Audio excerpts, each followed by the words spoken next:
So let's do a miscellaneous question जो सारे concept को कंबाइन करके एक अच्छा सा क्वेश्चन करते हैं।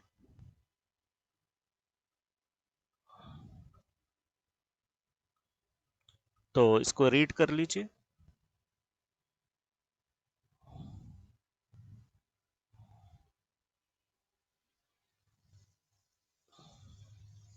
Okay, a point moves on a straight line. तो भाई let P be the point जो एक स्ट्रेट लाइन में मूव कर रहा है। इस स्ट्रेट लाइन में वो कहीं भी हो सकता है।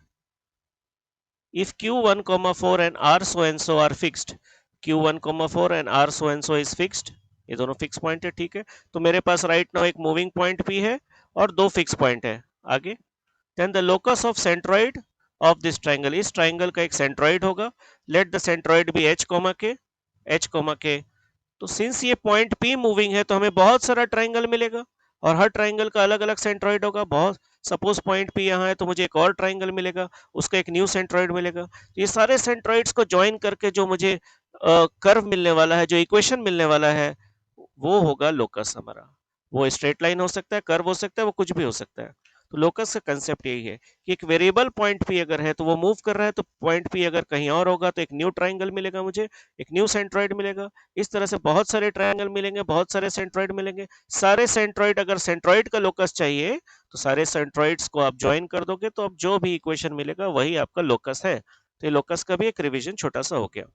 तो अब इसको अप्रोच कैसे करेंगे इस क्वेश्चन को? तो अप्रोच ऐसे करते हैं, आपको मैंने लोकस में भी बताया था कि जिस पॉइंट का लोकस चाहिए डायरेक्टली एक्स वाई भी ले सकते हो आप और एच कोमा के भी ले सकते हो, और बाद में एच के जगह आपको एक्स लिखना होगा और के जगह वाई लिखना होगा। ओके, एमसीक्यू में, एमसीक्यू टाइप में आप डायरेक्टली एग्जाम में डायरेक्टली एक्स वाई भी ले सकते हो। एनीवे, तो फिर सॉल्व कैसे करेंगे? क्या हमें सेंट्रॉइड का फॉर्मूला मालूम है? यस, हमें सेंट्रॉइड का फॉर्मूला पता है। तो let this point P be, इसको एक कुछ m, n एक नाम दे देते हैं। तो हमारे पास 3 पॉइंट्स है। तो हम प्लानिंग कर ले, सबसे पहले प्लानिंग कर ले कि भाई करना क्या है हमें, step by step. Number 1, m, n अगर किसी एक लाइन में है तो वो सेटिस्फाई करेगा। यानी इस लाइन में x के जगह m लिख सकते हैं हम, 2m, y के जगह n लिख सकते हैं और 4। तो एक इक्वेशन तो मुझे मिल गया इस तरह से। लेकिन याद रहे मुझे आंसर एच के में चाहिए, एम एन में नहीं। ठीक है भाई, तो इसको मुझे कन्वर्ट करना होगा किसमें? एच के इक्वेशन में। इसको, तो ये हमारा प्लानिंग है कि इसे मुझे एच के इक्वेशन में कन्वर्ट करना होगा। तो भाई एच के इक्वेशन में कैसे कन्वर्ट करेंगे? एच के इक्वेशन में कन्वर्ट के लिए हमारे पास सेंट्रॉइड का फॉर्मूला है। हम लिख सकते हैं H is equal to, centroid का फॉर्मूला क्या होता है? x1 plus x2 plus x3 by 2, यानी m plus 1 plus 3, m plus 1 plus 3 by 3। तो यहां से मुझे m का वैल्यू तो मिल जाएगा समथिंग 3h माइनस 4 समथिंग, वो हम यहां पर पुट कर देंगे। जो m का वैल्यू मुझे मिला वो यहां पर पुट कर देंगे। सिमिलरली आप y कोऑर्डिनेट ऑफ सेंट्रॉइड का वैल्यू अगर फाइंड करोगे समथिंग समथिंग समथिंग, तो यहां से आपको n मिल जाएगा। ये n मिल जाएगा 3 के वट एवर इट इज, वो आपको n यहां पर पुट करना है। तो आपको जो m का वैल्यू मिला वो h के टर्म्स में मिला है। तो ये अब m को हटाकर क्या h का कुछ रिलेशन बन जाएगा यहाँ पर, h का कुछ, और n का वैल्यू जो मिला है वो k के टर्म्स में मिला है। तो यहां पर जब पुट करोगे तो वहां k के टर्म्स में आ जाएगा, तो h k का इक्वेशन जो चाहिए था वो मुझे मिल जाएगा। तो बेसिकली यहां से मुझे h के इक्वेशन मिल गया, प्रॉब्लम सॉल्व हो गया। तो ये हमारा प्लानिंग है। तो प्लानिंग में सबसे पहले mn इस इक्वेशन को सेटिस्फाई करता है उसको लिखेंगे, फिर सेंट्रॉइड का फॉर्मूला यूज करेंगे, पुट करेंगे, आंसर आ जाएगा। तो let's do it. Coordinate of p ये है, फटाफट इससे सॉल्व करते हैं। p m, n lies on this line, तो सेटिस्फाई करेगा। m, n lies on this line, तो यहाँ पर सेटिस्फाई करेगा।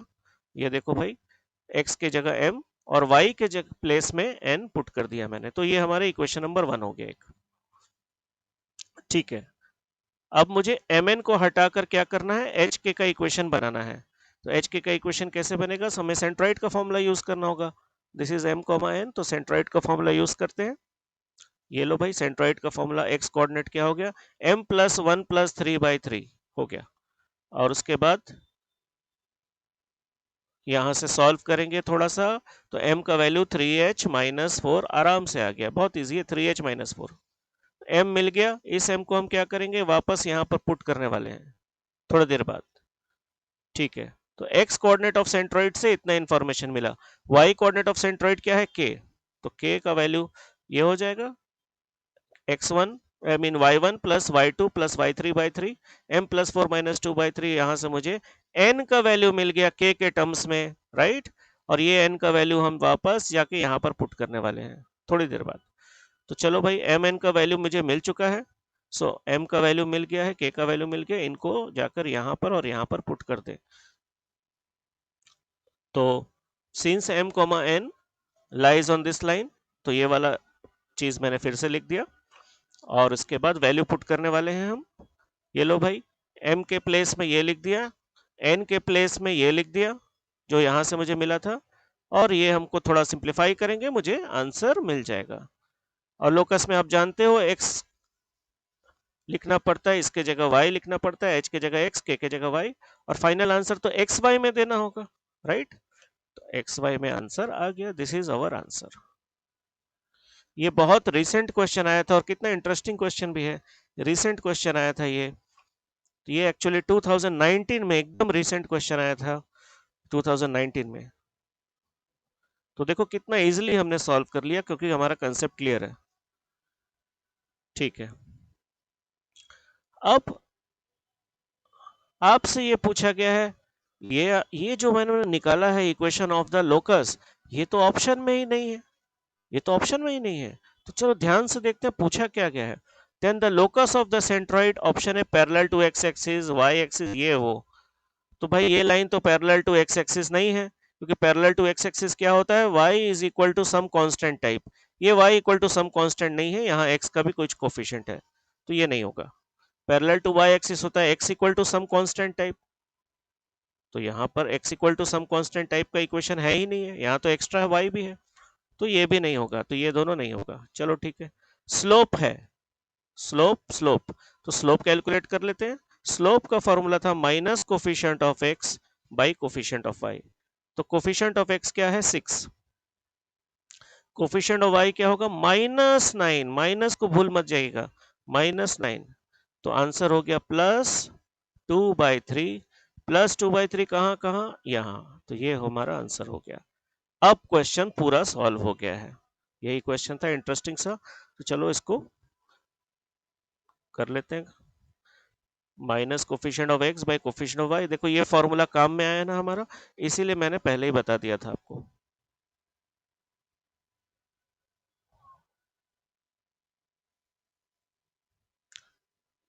तो आंसर भी रेडी है, 2/3। सो ये सॉल्व हो गया।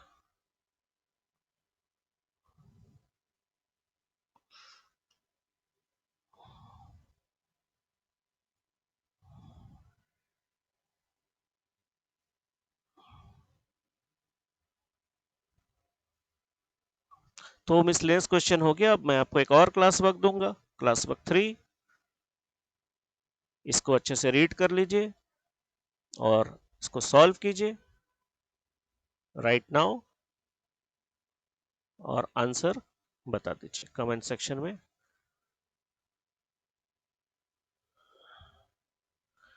तो इसे संग संग अभी के अभी कीजिए solve.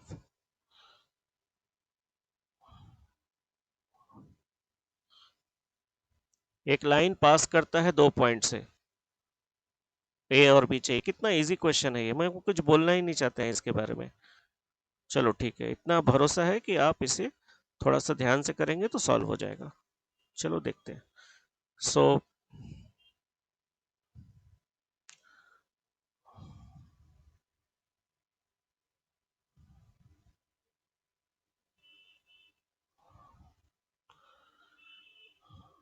Homework question for school board JEE general homework जो होता है, हमारा होमवर्क क्वेश्चन 3 पार्ट्स में होता है। एक स्कूल बोर्ड जेई, एक ओनली जेई मेंस और एक ओनली जेई एडवांस। जरूरी नहीं है कि तीनों पार्ट में होमवर्क मिले ही, डिपेंड करता है टॉपिक के ऊपर। तो लेट्स सी यहाँ पर कुछ है कि नहीं, कुछ नहीं है। तो स्कूल लेवल और इसके लिए जो भी चाहिए आपको सारा एग्जाम्पल और क्लास वर्क में ही कंप्लीट कर दिया गया है। तो पूरा एग्जाम्पल और क्लास वर्क करने का मतलब इस टॉपिक का आपका स्कूल लेवल और बेसिक जेई का हो गया, बेसिक जेई।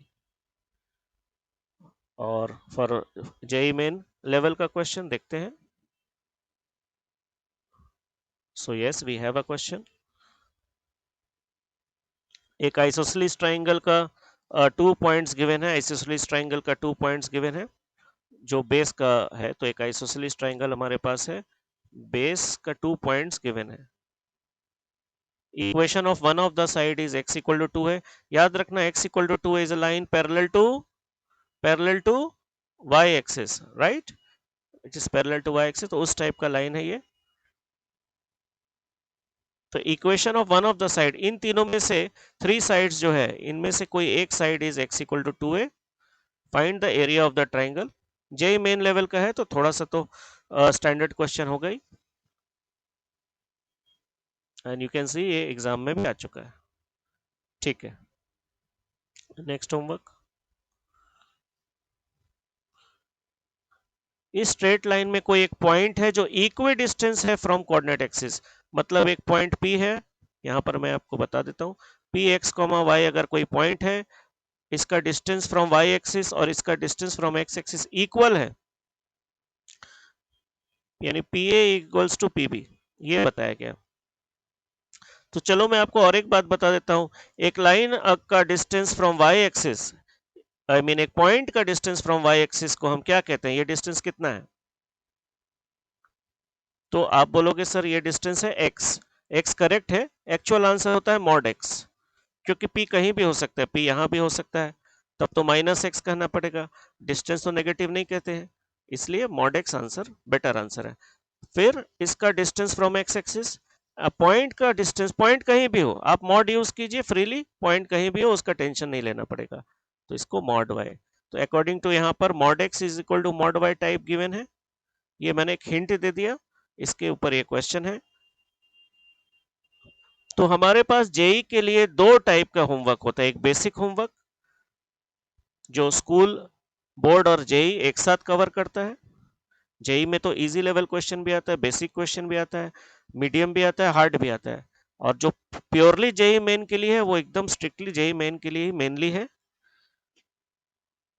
और इस तरह से मैंने डिवीजन किया है होमवर्क्स को। अब आ तो कुछ भी कहीं भी सकता है, वो अलग बात है। और इसके बाद हमारे पास नेक्स्ट होमवर्क देखते हैं क्या है।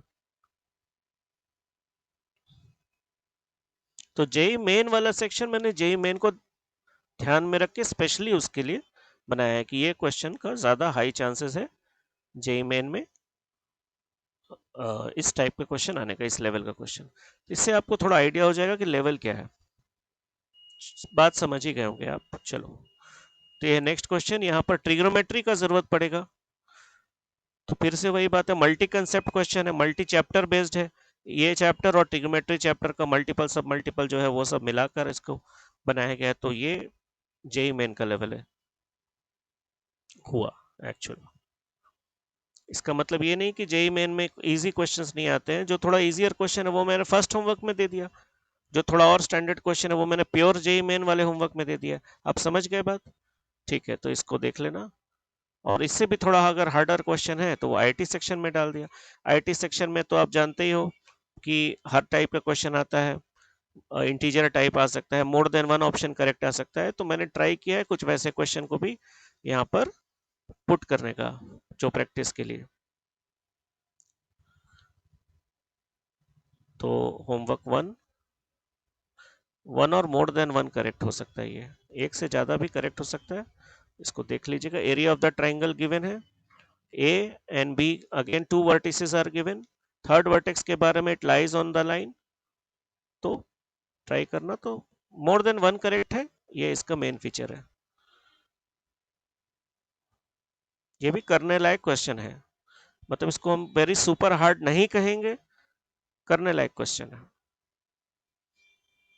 तो आईआईटी में मैंने क्यों डाल दिया, आईआईटी में इसलिए डाल दिया क्योंकि वन और मोर than one correct type IIT का पैटर्न है, तो इसलिए मैंने इसको इस सेक्शन में डाल दिया। तो आईआईटी वाला क्वेश्चन में कुछ आपको यहाँ पर भी मीडियम लेवल क्वेश्चन मिल जाएंगे, कुछ हार्ड भी मिल जाएंगे, सुपर हार्ड भी होगा। तो उसमें से जो मीडियम मीडियम लेवल क्वेश्चन है वो आप फर्स्ट अटेम्प्ट में ट्राई कर सकते हो। हार्ड और सुपर हार्ड क्वेश्चन के लिए यही एडवाइस है, आप पूरा चैप्टर कंप्लीट कर लो, उसके बाद सिलेबस भी थोड़ा कंप्लीट कर लो, थोड़ा मेच्योर हो जाओ, फिर वापस आ, क्योंकि मल्टी चैप्टर हार्ड और सुपर हार्ड में एक से ज्यादा चैप्टर का कंसेप्ट होता है, फिर आप वापस आइएगा और उनको भी ट्राई कर सकते हैं। लेकिन जो भी आपको देख के समझना है, तो सबसे बेस्ट क्या होगा, आप एक क्वेश्चन को पकड़िए लाइक दिस क्वेश्चन, उसमें 5 मिनट का टाइम दीजिए, 5 मिनट उसके बारे में सोचिए, 5 मिनट के अंदर आपको कुछ समझ में आता है कि ये ऐसे वैसे हम ट्राई करेंगे तो आगे बढ़ो, नहीं तो जस्ट लीव दिस क्वेश्चन, बाद में कर लेना। लेकिन स्कूल बोर्ड और जेई का जो फर्स्ट होमवर्क है वो पूरा का पूरा कोशिश करके करना ही है।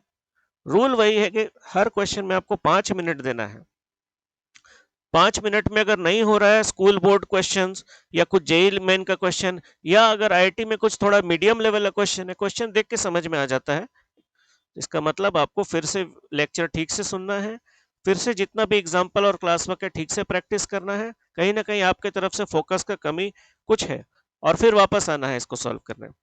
तो बेसिक मेरा यही है कि जो हार्ड और सुपर हार्ड क्वेश्चंस होगा स्पेशली इन जेई मेन और आईआईटी कैटेगरी में, वो अगर छूट भी जाता है फर्स्ट अटेम्प्ट में तो कोई बात नहीं, बाद में आके अटेम्प्ट कर लेना, थोड़ा और सिलेबस आके कर लो, चैप्टर एटलीस्ट कंप्लीट कर लो, हो सकता है उसमें मोर देन वन चैप्टर का कंसेप्ट इंक्लूडेड हो, लेकिन इजी और मीडियम लेवल क्वेश्चन संग संग अटेम्प्ट कर लेना।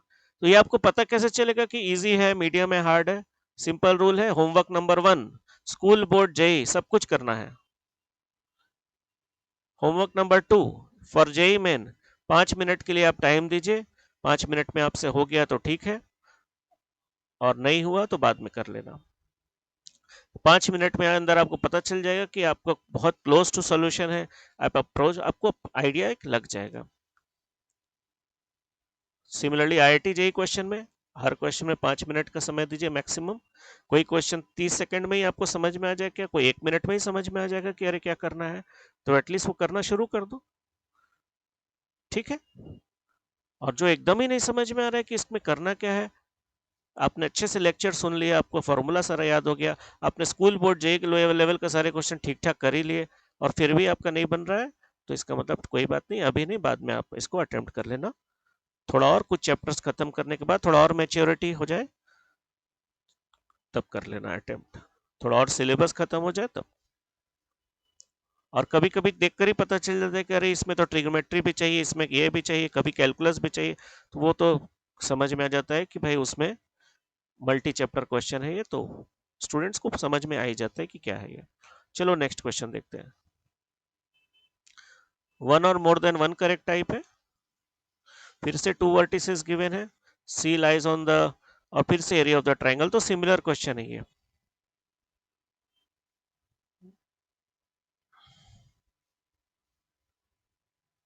इंटीजर टाइप क्वेश्चन, इंटीजर ये क्वेश्चन काफी इजी है, slope of the straight line आपको फॉर्मूला मैंने बता दिया है, वहां से ये वाला लाइन पे ध्यान देना मुझे, इंटीग्रल पार्ट, अब इंटीग्रल पार्ट ये अगर जिसको पता होगा वही सॉल्व कर, इंटीग्रल पार्ट x अगर एक नंबर है तो उसका इंटीग्रल पार्ट क्या होता है, बॉक्स x, अब जिनको बॉक्स x का नॉलेज होगा वही कर पाएंगे, यानी ये मल्टी चैप्टर बेस्ड क्वेश्चन हो गया। तो फर्स्ट अटेम्प्ट में अगर आपको बॉक्सेस आता है तो कर लीजिएगा, नहीं तो बाद में। बस मुझे यही बताना है कि each and every question of my homework are extremely important, इसीलिए इंपॉर्टेंट क्वेश्चन मैंने लिखा है, इनमें से कोई भी क्वेश्चन आपको थ्रू आउट, चाहे अभी कीजिए चाहे बाद में अटेम्प्ट कीजिएगा, चाहे थोड़ा सिलेबस खत्म करने के बाद कीजिएगा, इन सब क्वेश्चंस को, एक भी क्वेश्चन को छोड़ना नहीं है, you can't leave a single question, नहीं तो आपको पछताना पड़ सकता है, similar question can come any time, मतलब ये क्वेश्चन को ही हम, और इस क्वेश्चन को ऑब्जेक्टिव टाइप क्वेश्चन बना के जेई मेन वाले में डाल सकते हैं, वी कैन डू दैट। तो ये मैंने रफली कैटेगराइज किया है आपके लिए, अल्टीमेटली आपको at the end of the course आपको फुल होमवर्क्स ऑल क्वेश्चंस करना ही करना है। हाँ, आप अगर स्ट्रिक्टली आईआईटी नहीं देना चाहते हैं तो आईआईटी वाले पोर्शन में जो सुपर हार्ड क्वेश्चन है आपको पता चल जाएगा। कुछ सब्जेक्टिव क्वेश्चन होता है, कुछ ये सिर्फ वही आप स्किप कर सकते हैं, वो आपको ठीक पता चल जाएगा। जैसे ये तो सुपर हार्ड क्वेश्चन नहीं हुआ, स्लोप का फॉर्मूला आपको पता है, सिर्फ बॉक्स एक्स का नॉलेज चाहिए, तो ये सुपर हार्ड क्वेश्चन नहीं हुआ, मीडियम लेवल क्वेश्चन हुआ। और आईआईटी में भी इजी मीडियम, इजी कम ही आता है लेकिन आता है, मीडियम और हार्ड और सुपर हार्ड ये भी आता है। तो ये आपको मैंने आज अच्छे से पूरा आइडिया दे दिया कि क्या करना है क्या नहीं। अल्टीमेटली ये कि मिस नहीं करना है कोई भी homework question. Similar question may come in your school exam और बोर्ड एग्जाम और JEE main exam and so on.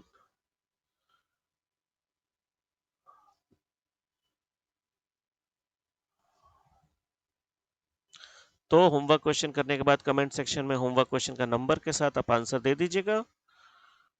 Test link description में हो भी सकता है, नहीं भी हो सकता है, जस्ट एक बार चेक कर लेना। नेक्स्ट लेक्चर का टॉपिक हमारा होगा there are different forms of straight line. 6 different forms of straight lines होते हैं, जिसमें से हम पहला फॉर्म पॉइंट स्लोप फॉर्म इसके बारे में बात करेंगे और क्वेश्चंस करेंगे। So class is over.